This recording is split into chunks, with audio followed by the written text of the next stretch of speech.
I thought the worst part of betrayal was discovering it. I was wrong.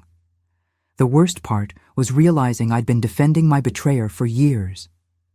Standing in Fred's office, watching him beg on his knees while his colleagues peered through the glass conference room walls, that should have felt like victory. But all I felt was the phantom weight of dignity I'd surrendered one humiliation at a time. 3 months earlier, I was still making his coffee exactly how he liked it, 2 sugars and a splash of cream, never questioning why he'd stopped saying thank you. The house in Phoenix felt too big that morning. Fred had left for work without breakfast, something about an early meeting with investors. I was wiping down the kitchen counter when my hand hit a stack of papers he'd left near the coffee maker.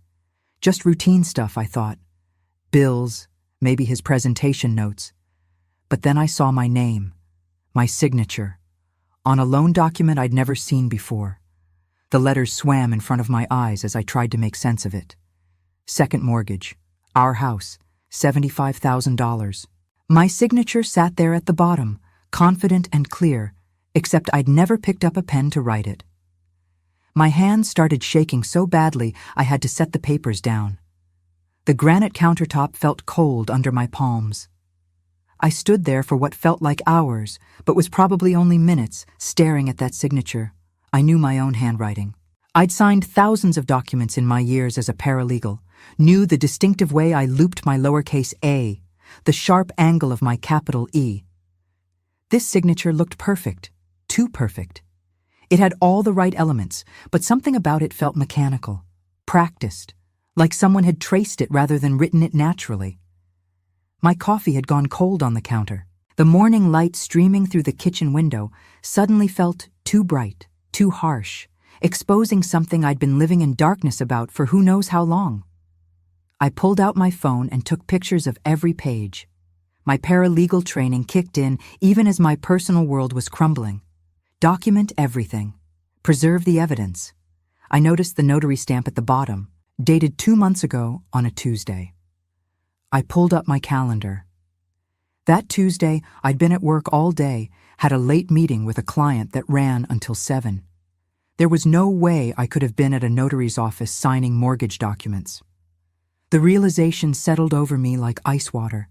This wasn't a memory lapse. This wasn't me being forgetful or stressed. This was deliberate. This was fraud. I called Fred immediately. My voice came out thin, stretched tight like a rubber band about to snap. He answered on the 4th ring, that professional tone he used for clients. I told him about the document. There was a pause, just half a second too long before he laughed. That easy, dismissive laugh that made you feel silly for asking. He said I must have forgotten, that we'd discussed it over dinner 2 months ago, that I'd been tired and probably didn't remember signing it. The thing is, I wanted to believe him. God, I wanted so badly to believe him. Because if I didn't, then what did that make our marriage? What did that make me for not seeing it sooner? But even as he spoke, I was looking at my calendar, at the proof that I couldn't have been there. I didn't confront him with it. Something stopped me. Some instinct that said showing my hand too early would be a mistake. Instead, I made a non-committal sound and told him we'd talk about it when he got home. He seemed relieved, said he had to get back to his meeting. The call ended, and I stood there in our kitchen, surrounded by the life we'd built together, and wondered how much of it had been built on lies. We'd met 12 years ago at a financial planning seminar in Scottsdale. Fred had just started his consulting firm, full of big plans and bigger promises. I was working as a paralegal, careful with money, cautious about risks. He was the opposite, always chasing the next opportunity, the next fortune just around the corner. I found it exciting at first, that confidence. He'd talk about investments and profit margins while we walked through the desert botanical garden, painting pictures of the wealth we'd build together. Our net worth would soar, he'd say, if I just trusted him. And I did trust him. That was my first mistake. The years passed in a blur of his business deals and my steady paycheck keeping us afloat. Fred's consulting firm had ups and downs, more downs than ups if I'm being honest. But he always had an explanation. The market was tough. Clients were demanding. He just needed one more investment, one more loan, one more chance. I believed him because, What's a marriage without faith? I kept working, kept saving, kept making the coffee every morning while he promised me our breakthrough was coming. Looking back now, I can see how the web was being woven thread by thread, but at the time, I was just trying to hold everything together. That afternoon, I sat at the kitchen table with the loan document spread out in front of me. The house was silent, except for the hum of the refrigerator and the distant sound of our neighbor's lawnmower. I studied every line of that document, using the skills I'd developed reviewing legal contracts for attorneys who made 3 times my salary. The loan terms were predatory, the interest rate nearly 2 points higher than our mortgage. Whatever Fred had used this money for, he'd paid dearly for it. Or rather, we had. This was our house on the line, my financial future tied to a loan I never agreed to. Fred came home early, unusual for him, carrying flowers, yellow roses, my favorites. He kissed my forehead and said he'd been thinking about me all day, that he was sorry for dismissing my concerns on the phone. The performance was smooth, practiced.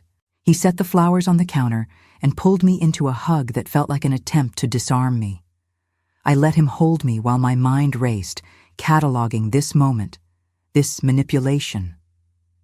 He walked me through the loan again, slowly, patiently, like I was a child who needed help with homework. He pulled up his laptop and showed me email chains I didn't remember, spreadsheets with numbers that might as well have been written in another language. See? Right here, we talked about expanding the consulting services division. You said it sounded like a good investment. His finger tapped the screen, pointing to an email exchange that did look like our email addresses. But I couldn't remember writing those responses. The version of me in those emails sounded enthusiastic, supportive, nothing like the cautious person I'd always been about his business ventures. I don't remember this conversation, I said carefully.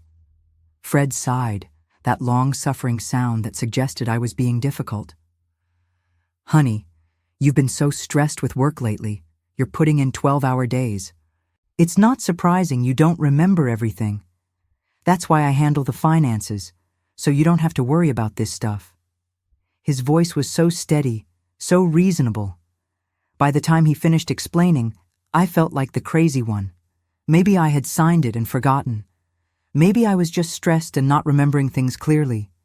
He made it sound so logical. But that small voice in the back of my mind, the one I'd been trained to ignore, kept whispering. You would remember signing away your house. You would remember that. Have you ever doubted your own sanity?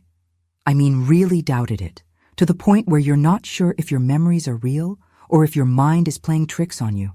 That's where I was living. In this strange twilight zone where I couldn't trust my own thoughts. Fred was the confident one, the one who handled our finances, who made the big decisions. Who was I to question him? Just the woman who'd given up her career ambitions to support his dreams, who worked longer hours to cover our expenses while he poured money into investments that never quite materialized. But I didn't think of it that way back then. I thought I was being a good wife, a team player, supportive. The sacrifices started small. When we got married, I was planning to go back to school for my law degree. Fred said it made more sense to wait until his business was stable. We couldn't afford 2 student loans, and his MBA would bring in more income faster. It made sense at the time. So I waited. 1 year became 2, became 5, became a decade. I kept telling myself next year would be different. Next year we'd have the money. Next year, Fred's business would finally take off. Next year, I could focus on my dreams. But next year never came. Instead, I became the woman who stayed late at the law firm, doing other people's legal work, typing up documents for lawyers who were younger than me, but had their names on the office doors. I swallowed my pride every single day. The humiliation became routine. Fred would joke at dinner parties about how I was his sugar mama, how I kept the lights on while he chased his dreams. Everyone would laugh, including me, because what else could I do? Make a scene. Admit that those jokes had barbs that dug in deeper each time? I learned to smile through it, to accept that this was my role, the supportive wife, the one who sacrificed. I told myself it was temporary, that our situation would change, that my turn would come. I gave up my dignity in installments, like monthly payments on a debt I didn't know I owed. One particularly painful memory surfaces: a holiday party at his business partner's house. I'd worked late and rushed over in my work clothes, still exhausted from deposing a witness. Fred had already been drinking.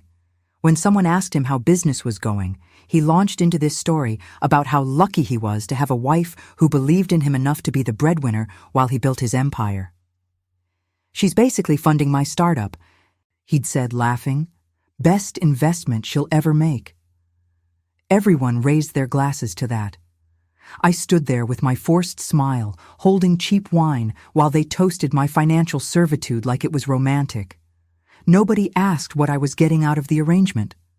Nobody wondered if I had dreams too. I was just the supporting character in Fred's success story. It was about 3 weeks after I found that loan document when my sister Linda called. I was at work, buried in contract revisions, when my phone buzzed.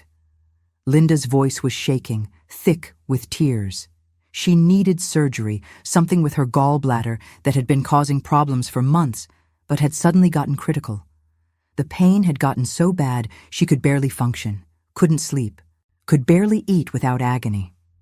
Her insurance would cover most of it, but she needed $5,000 for the deductible and the time she'd miss from work. She worked as a receptionist at a dental office, didn't have paid sick leave, didn't have savings. $5,000 she didn't have. Could I help? She'd pay me back, she promised, as soon as she could. I didn't even hesitate. Of course I'd help.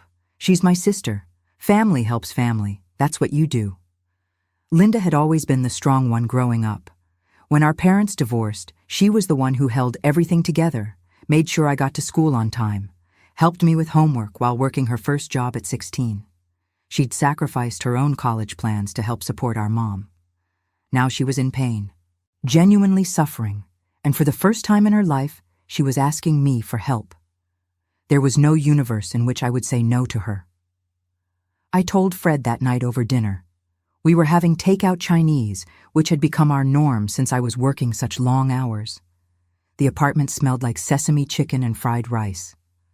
I explained Linda's situation carefully, keeping my voice calm and reasonable. I told him about the surgery, the medical necessity, the $5,000. I said we could take it from our savings, that Linda would pay us back as soon as she was able to work again. I made it sound simple, straightforward, a temporary loan to family in crisis. Fred didn't even look up from his plate. He just said no. Simple as that. No explanation, no discussion, just no. The word hung in the air between us like something solid. I tried to process it, to understand if I'd somehow miscommunicated. I tried to explain again, thinking maybe he didn't understand. Linda was in pain. Real, constant, debilitating pain. She needed help. We had the money. Our savings account had nearly $40,000 in it. $5,000 was significant but not impossible. But Fred cut me off before I could finish. "Linda is always having some crisis," he said, still focused on his food. "Always needing something. We can't keep bailing her out." The statement was so disconnected from reality that I actually laughed. We've never bailed her out. She's never asked us for money before. Not once in the 12 years we've been together. Fred finally looked up, and there was that edge in his expression, the one I'd learned to recognize as a warning. "Your sister needs to learn to manage her finances better. It's not our responsibility to fund her poor planning." "She needs surgery, Fred. This isn't poor planning. This is a medical emergency." "And what about our emergencies?" His voice rose slightly, that controlled anger he used when he wanted to win an argument. "What about the business expansion we need to fund? What about our future? We can't just throw money at every problem your family has." I felt something shift inside me, like a tectonic plate moving deep underground. "Every problem? This is the first time she's ever asked for anything. And it's for surgery, not a vacation or a shopping spree. Surgery she needs to not be in constant pain." Fred set down his fork with deliberate care. "I said no. That's my final answer. The The money stays where it is. We have our own priorities. The argument that followed opened something in me, like a door I didn't know existed. Fred's voice got that edge it always did when he was trying to control the conversation, that slightly condescending tone that made you feel stupid for disagreeing. He started listing all the reasons why we couldn't help Linda, pulling up bills and expenses and the loan payments we had to make, the loan I supposedly signed but couldn't remember, the one that was draining our savings at $1,500 a month, the one that funded another one of his investment opportunities that hadn't panned out. And suddenly, with perfect clarity, I saw it, all of it.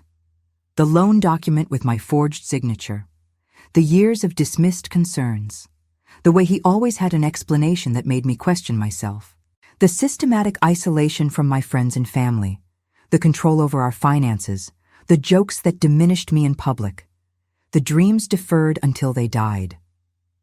This wasn't about Linda. This wasn't about money. This was about control, about keeping me dependent, uncertain, always one step behind. Fred needed me to believe I couldn't trust my own judgment, that I needed him to make decisions, that questioning him meant questioning reality itself. I looked at the man I'd married, really looked at him, and saw a stranger. Someone who would let my sister suffer to maintain control over our bank account. Someone who'd forged my signature and convinced me I'd forgotten signing it. Someone who'd spent 12 years systematically dismantling my sense of self until I didn't recognize who I'd become. "I'm going to help my sister," I said quietly, "whether you agree or not." Fred's face darkened. "You'll do no such thing. That's our money, and I'm not authorizing any withdrawals for this." "Our money? Really? Last I checked, most of it came from my paychecks while you chased investment schemes that never materialized." The fight escalated from there. Fred tried every manipulation tactic in his arsenal, from anger to guilt to gaslighting. He told me I was being emotional, irrational, that I wasn't thinking clearly. He said if I really loved him, I'd trust his judgment on this. He threatened to cut me off from the accounts entirely if I went behind his back. Each threat, each manipulation just crystallized my resolve further. I was done. Done being controlled, done being diminished, done sacrificing myself for a man who saw me as a resource to manage rather than a partner to respect. I didn't sleep that night. I lay there next to Fred, listening to him snore, and felt something inside me shift. All those little moments I'd brushed off or explained away started connecting like dots on a page. The time he'd moved money from our joint account without telling me, then acted surprised when I noticed. The way he'd convinced me to quit my promotion track at the firm because the hours would interfere with supporting his business. The friends I'd stopped seeing because Fred always had a reason why we couldn't make plans with them. I'd thought I was being reasonable, compromising, choosing my battles. But what if I'd been wrong? What if I'd been surrendering pieces of myself so gradually that I didn't notice until almost nothing was left? I got up around 3 in the morning and went to my home office. I started pulling files, documents, bank statements. I logged into our accounts and started taking screenshots of everything.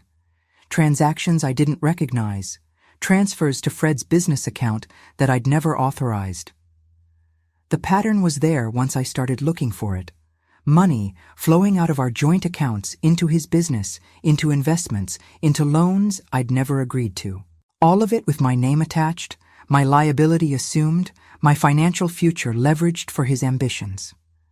I later learned that 87% of abuse by family, friends, or caregivers is never reported. 87%. I kept thinking about that statistic in the weeks that followed. How many women were out there, lying awake next to men who'd systematically stripped away their agency, convinced they were overreacting or being difficult? How many were making morning coffee for men who'd betrayed them, still trying to fix what was never broken in the first place? I wasn't going to be one of them, not anymore. I wasn't going to stay silent while Fred controlled every aspect of our life, all while making me feel like I was losing my mind. The next morning was when I stopped making Fred's coffee. He came downstairs expecting it like always, that expectation written all over his face. When he saw the empty coffee maker, he looked at me confused. I just shrugged and said I was running late. It was such a small thing, petty even. But it was mine, my tiny rebellion. He made a comment about it. Something meant to be funny but with an edge underneath, and I didn't respond. I just grabbed my bag and left for work. The hollow routine we'd built together, it couldn't sustain the weight of what I now knew. Every ritual felt like a lie I was participating in. I called Linda from my car before I even got to the office. I told her I'd help her, that I'd figure something out. She started crying again, but this time with relief.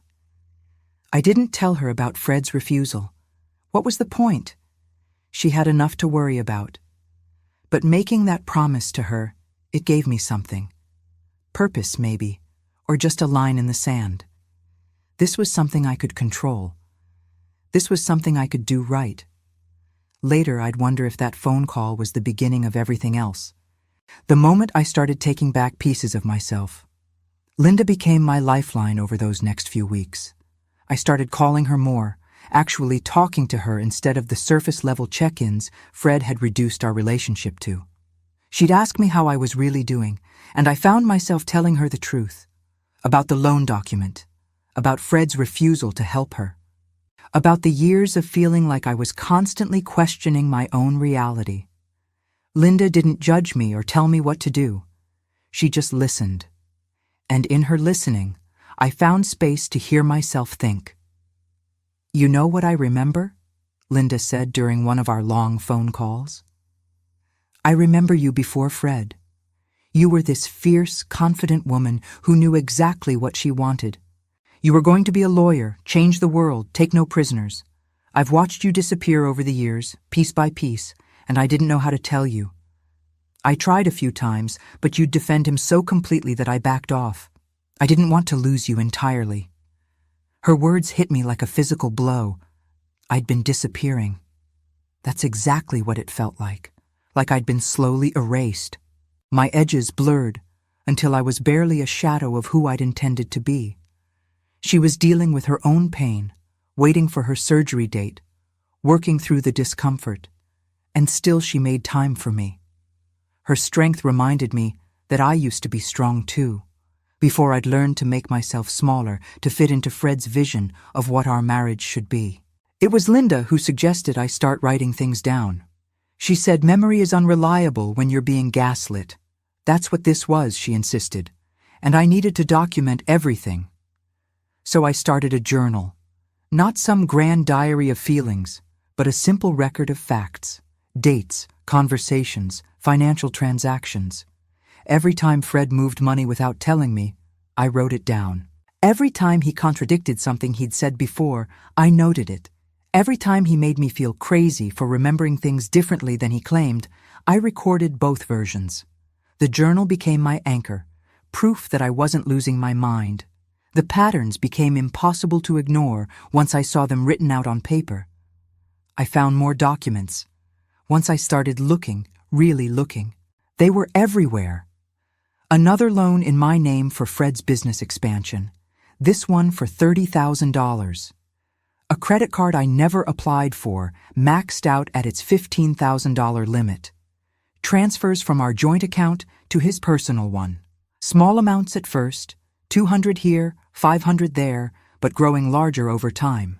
Fred had been systematically bleeding our finances for years, always with some explanation, always making it sound necessary or responsible. And I'd believed him because I wanted to believe him, because acknowledging the truth meant acknowledging I'd been a fool. The weight of all that stolen money, stolen trust, stolen dignity, it sat on my chest like a stone. The numbers told a devastating story. Over the past 5 years, Fred had moved nearly $200,000 out of our accounts and into his business ventures. $200,000 of my earnings, my labor, my sacrifice. Money that could have funded my law degree twice over. Money that could have bought financial security, freedom, options. Instead, it had vanished into Fred's failed investments and business expansion plans that never delivered the promised returns. I thought about confronting him 100 times. I'd rehearse what I'd say, how I'd lay out all the evidence. But something held me back. Maybe fear. Maybe the knowledge that once I opened that door, there was no closing it again. Or maybe I just wasn't ready to hear whatever justifications he'd come up with, to watch him try to reshape reality one more time. So instead I planned. I calculated how much money I could access without Fred noticing. I researched my legal rights. I found a lawyer who'd give me a consultation. I moved slowly, carefully, like I was defusing a bomb. Because in a way, I was.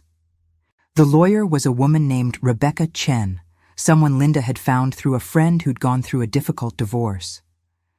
I met her at her office during my lunch break, carrying a folder full of documents and evidence. Rebecca was in her 50s, sharp-eyed and direct. She listened to my story without interruption, flipping through the documents I'd brought, occasionally making notes. "This is forgery," she said finally, tapping the loan document with my forged signature. "Clear and simple. The question is whether you want to pursue criminal charges or just use this as leverage in a divorce proceeding." Hearing someone else say it, someone with legal expertise, someone who wasn't emotionally involved, it validated everything I'd been thinking. I wasn't crazy. I wasn't overreacting. This was real, and it was serious. "What would you recommend?" I asked. Rebecca leaned back in her chair, considering. "That depends on what you want the outcome to be. Criminal charges are hard to prove and harder to win, especially in cases like this, where you've been married for years and have joint finances. A good defense attorney would argue you had knowledge of these transactions, even if you didn't physically sign the documents. But in a divorce, this is powerful leverage, very powerful."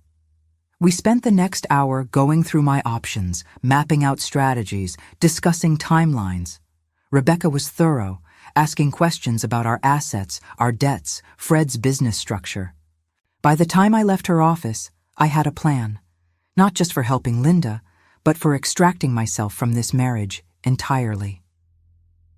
The $10,000 I wired to Linda came from an old savings account I'd opened before we got married.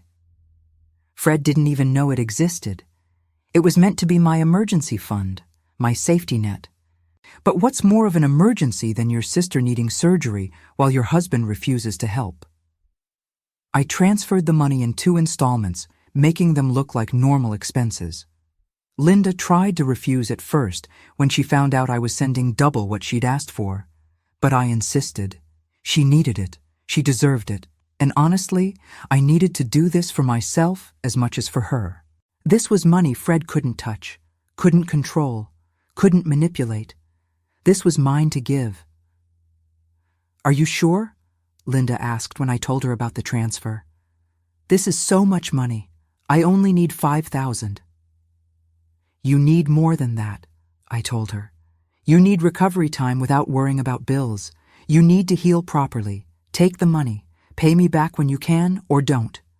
Either way is fine." I could hear her crying on the other end of the line. "Thank you. I don't know what to say. You've saved me." But she'd saved me first. By giving me a reason to finally stand up to Fred, to finally see him clearly, she'd given me something far more valuable than money. Fred never noticed. Of course he didn't. He was too busy with his latest business venture. Some consulting contract that was definitely going to be the one that turned everything around. I watched him come home excited, talking about potential income and profit margins, and felt nothing. The distance between us had become a canyon, and I was standing on my side watching him perform on his. He still expected dinner to be ready, expected me to be interested in his day, expected the marriage to continue exactly as it had been. And I let him expect it.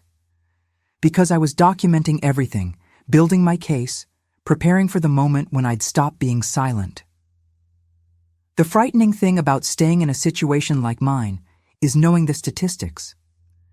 75% of women killed by partners are murdered when they try to leave. I read that somewhere during those weeks of planning, and it chilled me to my core. I wasn't afraid Fred would physically hurt me. He'd never been violent, but I was afraid of what he might do when he realized he was losing control. Men like Fred, they don't let go easily. Their ego can't handle it. So I moved carefully, told almost no one, kept up the appearance of normalcy while I dismantled our life piece by piece. I opened a bank account in just my name at a different bank. I started having my paychecks deposited there, telling Fred my company had switched to a new payroll system and there'd been some direct deposit issues. He barely paid attention. I rented a safety deposit box and started moving important documents there. My birth certificate, my passport, copies of all the evidence I'd gathered. I consulted with Rebecca regularly, refining our strategy. Every action was deliberate, calculated, designed to protect myself when the inevitable explosion came. The confrontation happened at Fred's quarterly investor presentation. He'd been preparing for weeks, stressed about impressing potential clients, talking constantly about how this meeting could change everything for his firm. I knew his entire team would be there, his biggest investors, everyone who mattered in his professional world.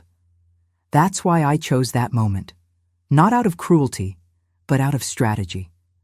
Fred's power had always come from his image, his reputation, his ability to convince people he had everything under control. I was going to shatter that image in front of everyone who needed to believe in it. I showed up 30 minutes into his presentation, dressed in my best suit, carrying a professional-looking folder. Walked right into that conference room in downtown Phoenix like I belonged there, which I guess I did. I was his wife, after all, his partner. Or that's what he'd always called me when he needed something from me. Fred saw me come in, and his face went pale. He tried to keep talking, to maintain his composure, but his voice faltered mid-sentence. I waited until he paused to take a question, and then I spoke. My voice was steady, much steadier than I'd expected. I'm sorry to interrupt, but I have some information the investors might find relevant before they put their money into Fred's firm. The room went silent. You could hear the air conditioning humming, someone's pen tapping against their notebook, the distant sound of traffic 15 floors below. Fred started to object, started to usher me out, his hand on my elbow trying to steer me toward the door. But I pulled out my folder and stepped away from his touch. I've discovered that Fred has been forging my signature on loan documents to fund his business operations. He's also been moving money from our joint accounts without authorization. I have documentation of all of it. I laid it out fact by fact, date by date, dollar by dollar. The forged signatures, the unauthorized loans, the money he'd moved from our accounts into his business without my knowledge. I'd prepared copies for everyone in the room. As I distributed them, I explained each document calmly, professionally, using the same tone I used when presenting evidence to attorneys at my firm. No emotion, no accusations, just the plain truth of what he'd done. Fred tried to interrupt, his face growing redder by the second. This is insane. She's clearly having some kind of breakdown. These are private marital matters. Forgery isn't a private marital matter, I cut him off. It's a crime. And when that forgery is used to secure loans for a business you're asking people to invest in, it becomes fraud. His investors started asking questions. His team looked confused, then uncomfortable, then angry. Someone mentioned calling their legal department. Someone else brought up fiduciary responsibility and due diligence. Fred was trying to do damage control, his voice rising, sweat visible on his forehead, but he was drowning. Everything he'd built, that carefully constructed image of competence and trustworthiness, it crumbled in 15 minutes. I watched it happen and felt nothing. Not satisfaction, not revenge, just a strange empty calm, like watching a building demolished from a safe distance. When I finally left that conference room, Fred was still trying to explain, his voice hoarse now, desperate. But no one was listening anymore. They were too busy looking at the documents, making phone calls, whispering to each other. I walked out of that building and into the bright Phoenix afternoon, and for the first time in years, I could breathe fully. I'd thought that moment would define everything, the big confrontation, the public exposure, justice served in front of witnesses. But that's not how it worked out. Fred didn't face criminal charges for the forgery. His lawyers were too good. The evidence just ambiguous enough to create reasonable doubt. They argued that the notary stamps were forged, not by Fred, but by someone at the lending institution, and that I had indeed signed the documents but didn't remember. They pulled up those email chains Fred had shown me, claimed they proved I had knowledge of the loans. He didn't lose his business license. He spun the whole thing as a marital dispute, claimed I'd been aware of everything and was trying to sabotage him out of spite because he'd refused to lend money to my sister. Some people believed him. Enough people believed him that his career survived. He found new investors, smaller ones, and kept his firm running. The system that should have protected me, that should have held him accountable, it failed. He got to keep his reputation mostly intact while I became the scorned wife who couldn't be trusted. Business contacts who'd been friendly before suddenly stopped returning my calls. People I'd considered friends chose sides, and many of them chose his. The narrative he crafted was persuasive, the loyal husband betrayed by an unstable wife having a breakdown. Do you think that was fair? Tell me in the comments, what would you have done in my place? Would you have stayed silent to avoid the mess, or would you have burned everything down just to make a point? I still don't know if I made the right choice. Some days I think I should have done more, fought harder, found a way to make him pay in ways that mattered. Other days, I'm just relieved to be free of him, to not wake up every morning questioning my own mind. Justice is complicated when the person who wronged you has more resources, more connections, more credibility than you do.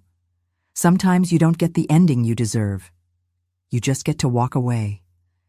The divorce took 6 months. Fred fought it at every step, not because he wanted to save the marriage, but because he didn't want to split the assets. We'd accumulated some wealth over the years despite his mismanagement, and he felt entitled to most of it. His lawyer argued I'd contributed less financially, that his business ventures had funded our lifestyle, a complete fabrication that my lawyer dismantled with pay stubs and tax returns. My lawyer had documentation proving otherwise. We had records of every paycheck I'd earned, every bill I'd paid, every dollar that had actually kept us afloat while Fred chased his failing ventures. The depositions were brutal. Fred's lawyer tried to paint me as vindictive, mentally unstable, a woman who couldn't handle her husband's success. They brought up the investor presentation, tried to frame it as evidence of my erratic behavior. But Rebecca was brilliant. She calmly walked through every forged document, every unauthorized transaction, building an undeniable picture of financial abuse. She brought in a handwriting expert who testified that my signatures on the loan documents were highly unlikely to be authentic. She presented my documentation, my journal, my time-stamped records of conversations and transactions. In the end, we settled for roughly equal division. Not perfect, but enough. Enough for me to start over. Fred kept the house in Phoenix. I didn't want it anyway. Too many memories of morning coffees and hollow routines, of becoming smaller in spaces that should have let me grow. Every room held ghosts of the woman I'd been, the woman who'd lost herself one compromise at a time. I moved into a small apartment near the university. 2 bedrooms, nothing fancy, but mine. All mine. I signed the lease myself, set up the utilities in my name, chose furniture that Fred had never seen or approved or commented on. Linda helped me move, even though she was still recovering from her surgery. We spent that first night in my new place eating pizza on the floor because I didn't have furniture yet, laughing about stupid things, not talking about Fred at all. It felt like being young again, like having a future that wasn't tied to someone else's plans. "How do you feel?" Linda asked, looking around the empty apartment.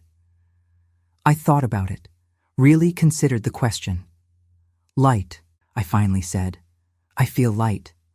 Linda asked me what I was going to do next, and I realized I didn't know. For the first time in years, I had no idea what came next, and that felt like freedom. No one else's business plan dictating my schedule. No one else's dreams taking priority over mine. Just open space where I could figure out who I was when I wasn't performing the role of supportive wife. The teaching opportunity came through Linda, actually.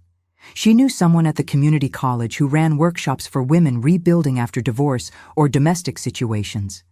They needed someone to teach a financial literacy course, basic stuff about protecting your assets, recognizing financial abuse, understanding your rights. Linda thought of me immediately. At first, I said no. What did I know about teaching?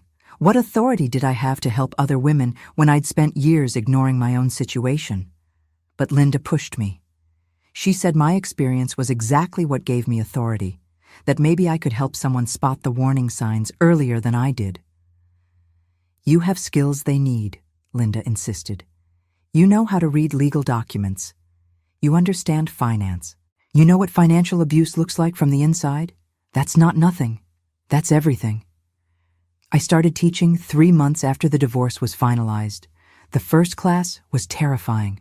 15 women sitting in a circle in a community center meeting room, all of them looking at me, expecting answers I wasn't sure I had. I introduced myself and told them my story, the abbreviated version. Some of them nodded, like they recognized pieces of their own lives in mine. Others looked skeptical, like I must have been stupid to miss such obvious red flags. Maybe I was. But I kept talking. I showed them the documents I'd collected, explained how to spot forged signatures, how to monitor accounts, how to protect yourself legally. I taught them about financial red flags, partners who refuse to share financial information, who insist on controlling all the money, who make you feel stupid for asking questions about your own finances, who systematically isolate you from people who might help you see clearly. By the end of that first session, 3 women stayed after to thank me, to tell me their own stories. That's when I understood what Linda had known all along. This wasn't about me having answers. It was about creating space for women to find their own. The classes became a lifeline, maybe more for me than for them at first. Every story I heard reinforced that I wasn't crazy, wasn't weak, wasn't the only one who'd been manipulated into doubting herself. We talked about everything in those sessions. Financial control? Yes, but also the subtle ways partners isolate you from friends and family, the way they make you feel guilty for having boundaries, the way they rewrite history until you can't trust your own memories. One woman described it as death by 1,000 paper cuts, and everyone in the room understood exactly what she meant. We weren't just learning to protect our bank accounts. We were learning to protect ourselves. 6 months into teaching, something shifted in me. I was helping a woman navigate a divorce settlement, walking her through the same documents I'd had to decipher, and I realized I was good at this. Not just competent, but actually skilled. All those years working as a paralegal, all that knowledge I'd accumulated while supporting Fred's dreams, it had value. I had value. I started taking on more classes, volunteering at women's shelters, speaking at community events about financial abuse. People started calling me an advocate, which felt strange but also right. This was my rebirth path, built from the wreckage of everything I'd lost. Teaching became the way I reclaimed my narrative, turned my pain into something useful. Linda got a promotion at her job around the same time. Her health had stabilized after the surgery, and she was thriving in ways I hadn't seen in years. We started having weekly dinners, just the 2 of us, catching up on everything we'd missed while I was buried in my marriage. She told me she'd been worried about me for years, had tried to say something about Fred's behavior, but hadn't known how. "I saw you disappearing," she said one night over pasta at her favorite Italian place. "I watched you get smaller and quieter, watched you stop talking about your own dreams. But every time I tried to bring it up, you'd defend him so completely. I was afraid if I pushed too hard, you'd cut me off entirely, and then you'd have no one." I didn't blame her. How do you tell someone their marriage is a cage when they've convinced themselves it's a home? We couldn't change the past, but we could be present for each other now. That mattered more than dwelling on missed opportunities. The first time I ran into Fred after the divorce, I was at a coffee shop near the university. He was there with a woman, younger than me, laughing at something he said. The old me would have felt jealous, threatened, replaced. But I just felt distant curiosity, like seeing a stranger who vaguely resembled someone I used to know. Fred saw me and his expression went through several changes: confusion, anger, something that might have been guilt. I just nodded at him and went back to grading papers. Whatever he was now, whoever he was with, it wasn't my problem anymore. That realization was its own kind of justice, more powerful than any courtroom verdict. I wondered briefly if I should warn her, the new woman. Tell her to watch out for forged signatures and financial control. But she'd have to learn her own lessons. I couldn't save everyone, and trying would just keep me tethered to Fred's orbit. I had my own life to build. Money became different for me after everything. I was more careful with it, yes, but also less afraid of it. I opened accounts in just my name, built up my savings again, started making small investments based on actual research rather than someone else's promises. Every dollar I earned felt clean, untainted by obligation or manipulation. I wasn't wealthy, probably never would be, but I had enough. Enough to pay my bills, help Linda when she needed it, occasionally splurge on something just because I wanted it. The net worth of my peace was greater than any fortune Fred's business ventures could have generated. I started dating again about a year after the divorce, nothing serious at first. Mostly just reminding myself what it felt like to have dinner with someone who asked about my day and actually listened to the answer. There was a professor at the university who taught sociology. We'd gotten coffee a few times. His name was Marcus, soft-spoken and thoughtful, with graying hair and kind eyes. He knew my whole story. I'd been upfront about it, and he never tried to fix me or tell me what Fred had done wrong. He just accepted that I'd been through something difficult and was still figuring out who I was on the other side of it. We weren't in love or anything dramatic, but we were building something honest, and that felt revolutionary after years of performing a marriage that had been rotting from the inside. Marcus didn't try to rush me or push for more than I was ready to give. He was patient, present, content to let things develop naturally. It was such a contrast to Fred's constant pressure, his need to control every aspect of our relationship. The thing about rebuilding your life is that it's not linear. Some days I felt strong, capable, like I'd conquered my past and emerged victorious. Other days, the smallest thing would trigger a memory, and I'd be back in that kitchen staring at my forged signature, feeling the ground drop out beneath me. Healing doesn't follow a schedule. You don't just decide to be done with trauma and have it obediently leave. You learn to carry it differently, to let it inform you without defining you. The woman I was becoming knew things the old me hadn't. She was more cautious, yes, but also more fierce, less willing to compromise herself for the comfort of others. I ran into one of Fred's old investors at a workshop I was running for survivors of financial abuse. She didn't recognize me at first, but I remembered her, a woman in her 60s named Patricia who'd been in that conference room the day I confronted Fred. She sat through my entire presentation, nodding at certain points, taking notes. Afterward, she came up to me and apologized. "I should have listened more carefully that day," she said. "Should have asked harder questions about Fred's business practices. I pulled my investment after your divorce came out, did my own investigation, found irregularities in how he'd been reporting expenses. Nothing illegal enough to prosecute, but enough to make me uncomfortable." She thanked me for having the courage to speak up, said it probably saved her from losing more money. I didn't know what to say to that. I hadn't done it to save anyone but myself, but maybe that was enough. Maybe saving yourself is how you start saving others. Before I end my story, I want to share something important I learned through all of this.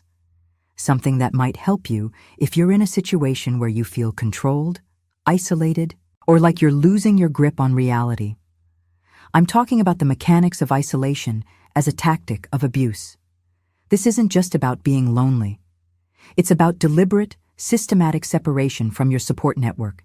And it's one of the most effective tools abusers use because it's so subtle you often don't recognize it's happening until you're already trapped.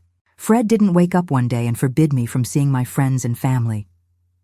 That would have been obvious, something I could point to and say this isn't right. Instead, he did it gradually, with reasonable-sounding explanations that made me complicit in my own isolation. When my best friend from college invited us to her wedding out of state, Fred said we couldn't afford the trip because of his business expenses. That sounded practical, responsible even. When my mother asked us to visit for Thanksgiving, he had a big client meeting scheduled that weekend and needed my help preparing presentations. How could I say no to that? When Linda wanted to get dinner regularly, he'd complain about being tired, about wanting quiet time together, as a couple. Each instance seemed reasonable on its own. But put together over years, they formed a pattern of systematic disconnection from anyone who might have told me what they saw in my marriage. The isolation served multiple purposes. Without outside perspectives, I had no one to validate my reality when Fred contradicted my memories or dismissed my concerns. I became completely dependent on his version of events. Without friends checking in regularly, no one noticed the gradual changes in me. How I became quieter, more uncertain, how I stopped talking about my own goals and dreams. Without family nearby, I had no immediate support system to turn to when things got bad. And maybe most importantly, without those relationships, I had fewer people who loved me unconditionally, who might have given me the courage to leave sooner. Fred became my entire world, and when someone is your entire world, you'll accept almost anything to keep that world from falling apart. Research shows that isolation is present in over 90% of abusive relationships, but it's also one of the hardest tactics to identify in real time. It masquerades as normal couple behavior, wanting to spend time together, making practical financial decisions, prioritizing family needs. The key is to look for patterns rather than individual incidents. Are you seeing your support network less frequently over time? Do you find yourself making excuses for why you can't attend events or maintain relationships? Does your partner consistently have reasons why you can't see certain people or go certain places? Do you feel guilty when you do spend time with others, like you're neglecting your primary relationship? These are warning signs that something deeper is happening. Financial control often goes hand in hand with social isolation. When you're financially dependent on someone, leaving becomes exponentially harder. Fred made sure I was earning money, but he controlled how it was spent, how it was saved, where it went. Every decision flowed through him. That meant even when I started to suspect something was wrong, I couldn't just pack a bag and leave. I didn't have funds he couldn't access. I didn't have accounts in only my name. I'd let him convince me that keeping everything joint was practical, efficient, proof of our trust in each other. In reality, it was a cage disguised as partnership. The way out of isolation starts with recognition. You have to see the pattern before you can break it. That's why I tell every woman in my classes to maintain at least one relationship outside their primary partnership that their partner doesn't control. Keep one friend you see regularly without asking permission. Maintain connection with at least one family member. Have coffee with a colleague occasionally. These relationships become your reality check, your reminder that you exist beyond your partner's perception of you. They're also your lifeline if you need to leave. Women who maintain outside relationships are significantly more likely to recognize abuse early and more likely to successfully exit abusive situations. Financial protection is equally critical. Open an account in only your name, even if it's just a small savings account. Put a little money in it regularly, whatever you can manage without causing suspicion. This isn't about planning to leave. It's about having options if you need them. Know where all the financial documents are kept. Understand your legal rights regarding marital assets in your state. If your partner handles all the finances, insist on transparency. You don't need to be a financial expert, but you need to understand the basic state of your household. Any partner who refuses to share financial information or gets defensive when you ask questions is raising a red flag the size of a billboard. But here's what I really want you to understand. The thing I wish someone had told me years ago. Isolation doesn't just happen to weak people or people who aren't paying attention. It happens to smart, capable, independent people who love someone and want to make their relationship work. It happens because we're taught that compromise and sacrifice are virtues in relationships, and abusers weaponize those values against us. They frame their control as care, their demands as needs, their isolation tactics as wanting to protect or prioritize the relationship.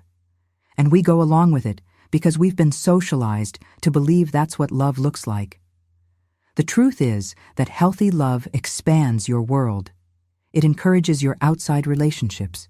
It wants you to have friends, hobbies, connections that have nothing to do with your partner. Healthy love trusts you to maintain boundaries and make decisions. It doesn't require you to sacrifice pieces of yourself to prove your commitment. If you're in a relationship where you feel smaller, more isolated, less certain of yourself over time, that's not love failing. That's control succeeding. And you deserve better than that. We all do.